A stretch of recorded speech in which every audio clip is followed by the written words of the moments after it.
The room was full of balloons that said, "Survivor," in metallic gold letters. My sister stood at the center of it all, giving a tearful speech about her brave battle, wearing a headscarf even though she had a full head of hair underneath. Everyone was crying, my parents, her friends, people who donated thousands to her treatment. I stood up, my hands shaking as I held a manila envelope that felt like it weighed 1,000 pounds. "I have something to add," I said. The room fell silent. To understand why I had to destroy my own sister in front of everyone she loved, you need to understand how she spent the last year systematically destroying me. My sister Chloe was always magnetic. You know the type, walks into a room and every head turns. Charismatic, funny, the life of every party. Growing up, I was fine being in her shadow. I was the responsible one, the stable older sister.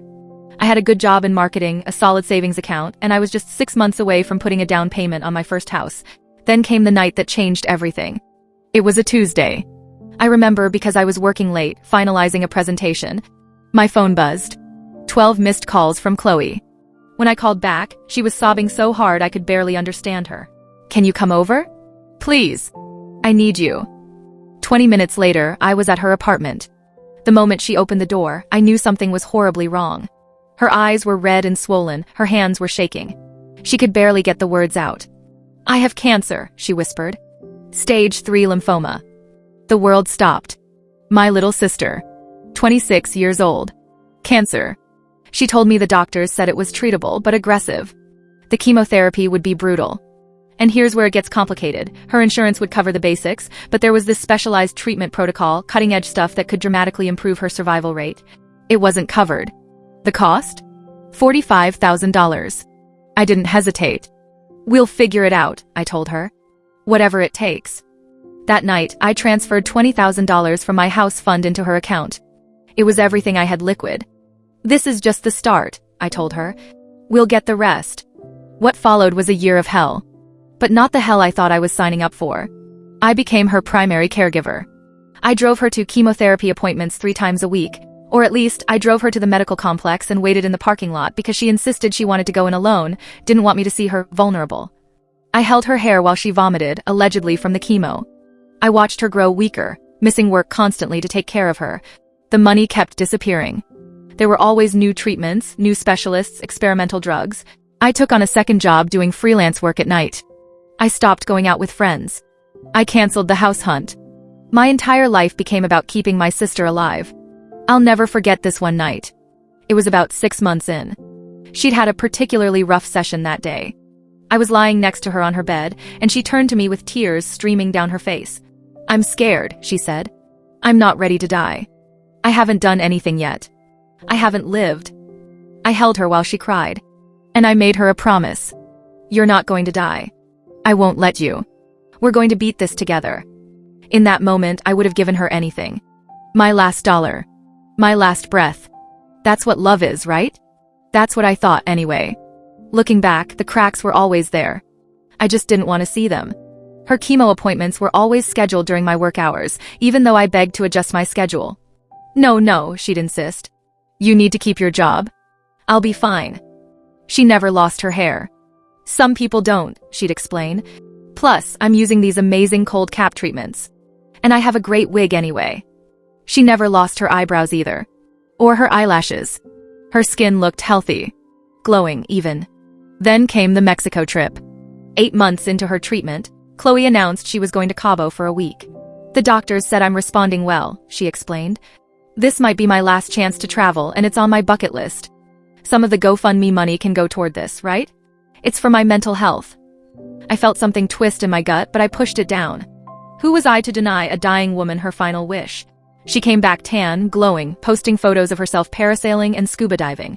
When I gently pointed out that seemed like a lot of physical activity for someone supposedly weakened by chemo, she got defensive. "I'm living my life. Isn't that what you wanted? Or do you want me to just sit around waiting to die?" I dropped it. But then came the day I found the receipt. I was helping her clean her apartment. She claimed she was too weak to do it herself. I was going through a pile of mail on her counter when a receipt slipped out. It was from an online costume shop. For a chemo patient headscarf, authentic look. Purchased 2 weeks ago. My hands went numb. I stood there, staring at that receipt, and suddenly everything clicked into place. The convenient appointment times. The perfect hair under the scarves. The strength to travel. The constant need for more money. That night, I did something I'd never done before. I confronted her. "Chloe," I said, trying to keep my voice steady, "I need to ask you something, and I need you to be honest with me." She looked up from her phone, annoyed at the interruption. "I found the receipt for the headscarf," I continued. "The costume one. And I've been thinking. I've never actually seen any of your medical records. I've never met any of your doctors. Can we go to an appointment together? I just want to understand what's happening." The explosion was immediate. "How dare you?" she screamed. "I am fighting for my life, and you're accusing me of lying? Do you know how sick I am? How much pain I'm in every single day? You're supposed to be supporting me, and instead, you're playing detective." She started crying, huge, dramatic sobs. "You're just jealous," she said. "Jealous of the attention, of the support I'm getting. You can't stand not being the center of everything." Before I could respond, she grabbed her phone and started texting. Within an hour, I was getting angry messages from my parents, her friends, distant relatives I hadn't spoken to in years. "How could you accuse her of faking cancer? You're being cruel and ableist. She needs love, not suspicion."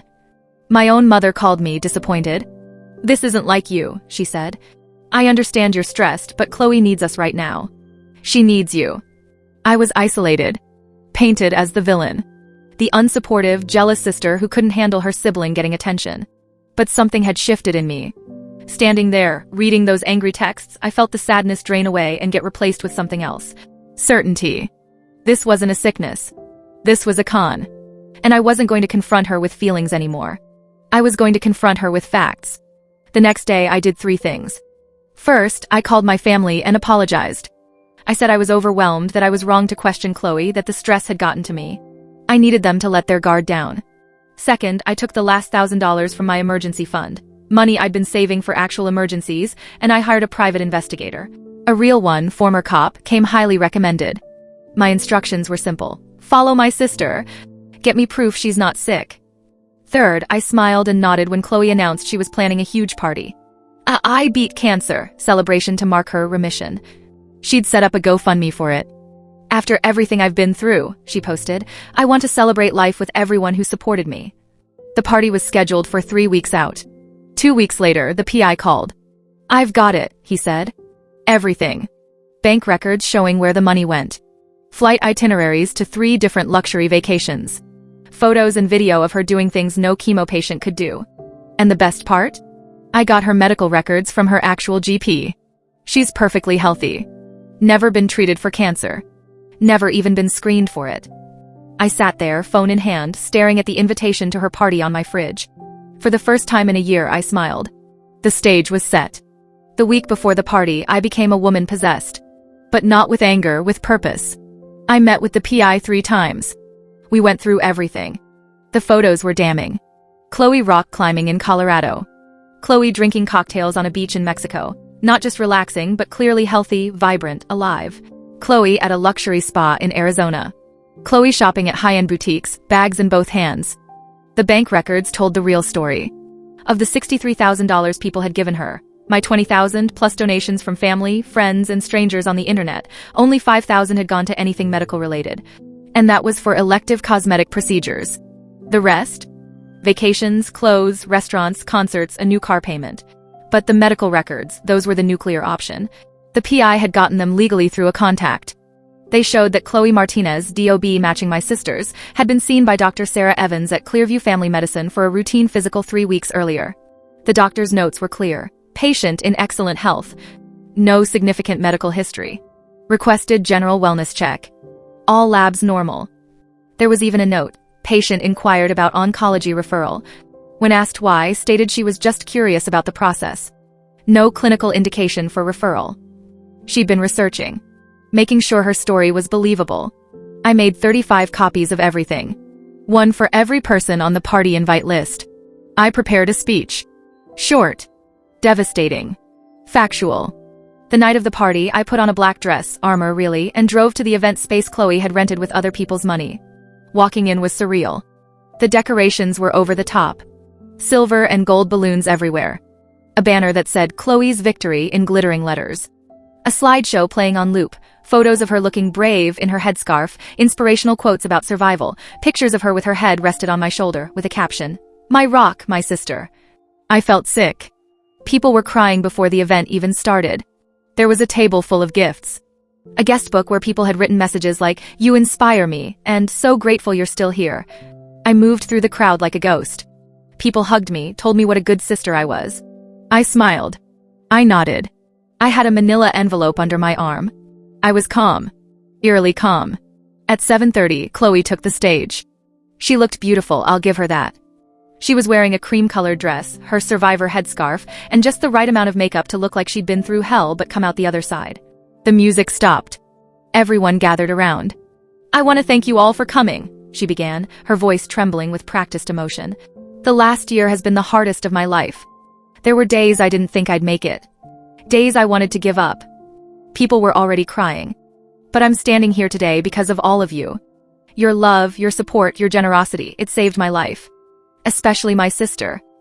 She looked directly at me, tears streaming down her face. She gave up everything for me. Her savings, her time, her dreams. She held me when I was at my lowest. She promised me I wouldn't die. And because of her, I didn't. The room erupted in applause. People turned to look at me, smiling, some dabbing at their eyes. That's when I started walking toward the stage. The applause died down as people realized I was moving. Chloe looked confused, then nervous. She could see the envelope. "I'm so glad you said that, Chloe," I said, my voice clear and strong. "Because love and support are what this is all about. And truth." I climbed onto the stage beside her. She took a step back. "What are you doing?" she whispered. I turned to face the crowd. My parents were in the front row, looking confused. I made eye contact with my mother. "I have something to share with everyone," I said, "because the truth is important. And the truth is..." I pulled the medical records from the envelope. "Chloe doesn't have cancer. She never did." The room went completely silent. Not a breath. Not a movement. Just shocked, frozen faces. "These are your medical records, Chloe. From Dr. Sarah Evans at Clearview Family Medicine. Dated 3 weeks ago. They state clearly that you are in perfect health. That you have never been treated for cancer. That you requested information about oncology out of curiosity, but there was no clinical need." Chloe's face drained of all color. "She's lying," she shouted. "Those are fake. She's been jealous of me this whole time. Am I lying about these too?" I held up the photos. One by one. Chloe rock climbing. Chloe parasailing. Chloe shopping with multiple bags from luxury stores. These were all taken in the last 6 months. While you were supposedly dying. While I was working 2 jobs to pay for your treatment. I started walking through the crowd, handing copies of the evidence to stunned guests. "Here are the bank records," I continued, my voice never wavering. $63,000 donated to help save Chloe's life. $5,000 went to medical expenses, specifically Botox and laser hair removal. The rest went to vacations, shopping, entertainment. My father stood up, shaking, holding the papers I'd handed him. "Chloe," he said, his voice breaking. "Tell me this isn't true." She was crying now, real tears, but different from her performance tears. These were tears of panic. "It's not what it looks like," she stammered. "I can explain." "No," I said, cutting her off. I walked back to the stage and stood directly in front of her. "You didn't just steal my money, Chloe. You stole a year of my life. You made me live in constant fear of losing my sister. You made me plan for your funeral. You weaponized my love, turned it into a weapon against me. You let me sacrifice everything while you were parasailing in Cabo." I stepped closer. "That's a sickness no doctor can cure. And unlike the cancer you pretended to have, there's no treatment for what you are." The room exploded. The next 15 minutes were chaos. People were shouting. Some were demanding Chloe explain. Others were crying, feeling betrayed. They'd donated, shared her story, prayed for her. My mother was sobbing. My father was silent, staring at the medical records like they were written in a foreign language. Chloe tried to leave, but someone blocked the door. "You owe everyone here the truth," they said. She broke down completely. Not a performance this time, real, ugly crying. She admitted everything. The lie. The money. All of it. She tried to claim she had psychological problems, that she needed help, that she didn't mean for it to go this far. No one cared. By the time I left, she was alone in that room, surrounded by popped balloons and abandoned gifts, screaming at me that I'd ruined her life. I turned around one last time. "No, Chloe," I said. "You did that yourself. I just made sure everyone else knew." The fallout was nuclear. My parents were devastated, but after the initial shock wore off, they apologized to me. They'd been manipulated too. They cut off contact with Chloe completely. Through a lawyer, we demanded she return the money. She tried to fight it, but the evidence was overwhelming. She could either return what was left and face social exile, or we'd pursue fraud charges and she'd face legal consequences. She chose the former. I got back $32,000. Not all of it, but enough to restart. She became a pariah. People she'd scammed shared their stories online. The original GoFundMe page was flooded with angry comments before being taken down. She had to move to a different state. As for me, it took a long time to heal. I started therapy. The grief was real, not for the sister I'd lost, but for the sister I'd thought I had. That person never existed. I'd been mourning someone who was never real. The betrayal was deep. It changed how I trust people. But it also taught me to trust myself. My instincts had been right all along. I'd just been too loving, too loyal to listen to them. 18 months later, I closed on my house. A small 3-bedroom with a garden. I stood in the empty living room the day I got the keys and I cried. But they were good tears. I'd survived. Really survived. Not from a fake disease, but from a real betrayal. I rebuilt my savings. I reconnected with friends I'd abandoned during the cancer year. I got a promotion at work. I started dating someone kind, someone who thought my caution and boundary setting were strengths, not weaknesses. Life got better. Not because of what I'd done to Chloe, but because I'd finally put myself first. I haven't spoken to my sister since that night. I don't plan to. Some people don't deserve second chances. Some betrayals are unforgivable. And I'm at peace with that. If there's one thing I learned from this nightmare, it's this. The most dangerous lies aren't told by strangers. They're told by the people who are supposed to love you the most. The people who know exactly which buttons to push, which vulnerabilities to exploit. Trust your gut. If something feels wrong, even if you can't articulate why, even if everyone else thinks you're crazy, it probably is wrong. And never, ever be afraid to demand the truth, even if it means destroying the comfortable lie everyone else is living in. Because here's what I know now, protecting your peace is the ultimate form of self-respect. Demanding honesty, setting boundaries, refusing to be manipulated, these aren't selfish acts. They're survival. I didn't expose Chloe for revenge, not really. I did it because I deserved the truth. Because everyone who'd been lied to deserved the truth. Because the only way to stop the bleeding was to cut out the infection. Was it brutal? Yes. Was it necessary? Absolutely. Would I do it again? In a heartbeat. So here's my question for you. Have you ever had to confront a pathological liar in your life? Someone who weaponized your love, your loyalty, your compassion? How did you find the strength to stand up to them? What happened afterward? Share your story in the comments below. You're not alone. And your experience might help someone else who's stuck in their own web of lies right now. And if you believe, like I do, that no lie, no matter how elaborate, is worth sacrificing your own well-being for, hit that subscribe button. We have more stories about uncovering the truth, setting boundaries, and finding justice when the world tries to gaslight you into silence. Because your peace matters. Your truth matters. And you deserve better than to be someone else's victim.